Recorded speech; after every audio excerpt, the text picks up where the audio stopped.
Alors, on va faire le point justement sur les infos qu'il ne fallait pas louper cette semaine, Bérénice. Oui, fenêtre de tir à ne pas louper si vous voulez acheter un logement. On va voir les villes où les loyers restent abordables. Et enfin, le bruit, oui, peut plomber la valeur de votre bien. Alors, on va commencer avec cette fenêtre de tir justement qu'il ne faudrait pas louper. Alors, si vous voulez acheter, sachez que c'est peut-être le moment, avant que la géopolitique ne menace les taux. Je vous rappelle qu'on a eu quand même 2 années compliquées. Le marché de l'immobilier ancien reprend des couleurs. Quand je dis ancien, c'est-à-dire pas la construction neuve, pas ce qui est neuf.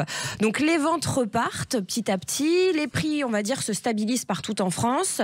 Les banques qui sont avides, qui ont faim de nouveaux clients, rouvrent les vannes du crédit.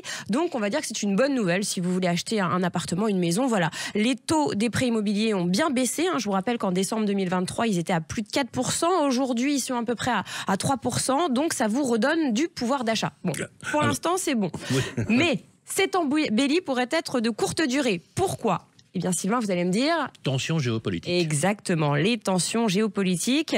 Voilà, qu'est-ce que ça peut faire ? Eh bien, ça peut impacter les taux, notamment, par exemple, le taux d'emprunt d'État, l'OAT 10 ans, et qui pourrait impacter aussi les conditions de crédit, donc pour nous, particuliers, dans les semaines à venir. En clair, si vous avez un projet immobilier, c'est peut-être le moment d'y aller avant un éventuel rebond.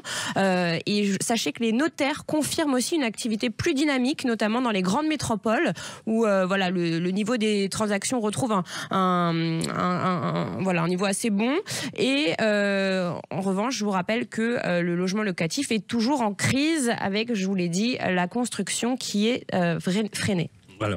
Alors, on va parler des loyers, qui est un vrai sujet aujourd'hui. Et oui, alors où ça flambe et où ça reste accessible ? C'est la question que vous vous posez peut-être si vous cherchez à louer un logement. Il faut bien choisir votre ville parce qu'il y a des écarts assez colossaux. Il y a une étude qui vient de sortir, une étude de l'Agence nationale de l'information sur le logement qui s'appelle l'ANIL et qui dresse le classement des agglomérations les plus chères et puis les plus abordables. Alors sans surprise, à votre avis, qu'est-ce qui arrive en tête, la ville la plus chère, Sylvain ? La ville la plus chère, je dirais Paris. Bah oui, Paris reste toujours hors de prix avec un loyer médian à 24,10 € le mètre carré. L'Île-de-France suit avec une moyenne de 15,40 € le mètre carré.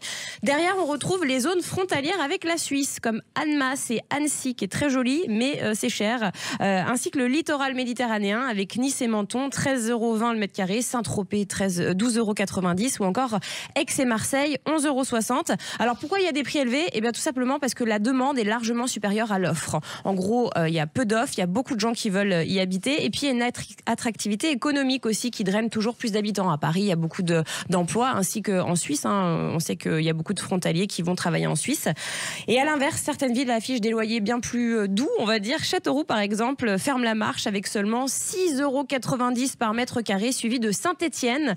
Jean-Marie n'est pas là, mais petite pensée à lui. Mâcon, Montauban ou encore Montbéliard dans le Doubs, où les loyers restent sous la barre des 8 € par mètre carré. Et là, vous allez me dire, qu'en est-il de l'encadrement des loyers, Sylvain ? Lille, Grenoble et Montpellier. Exactement. L'applique et ça semble fonctionner. Les hausses de loyers restent contenues, on va dire, entre plus 2,40% et 1,90%.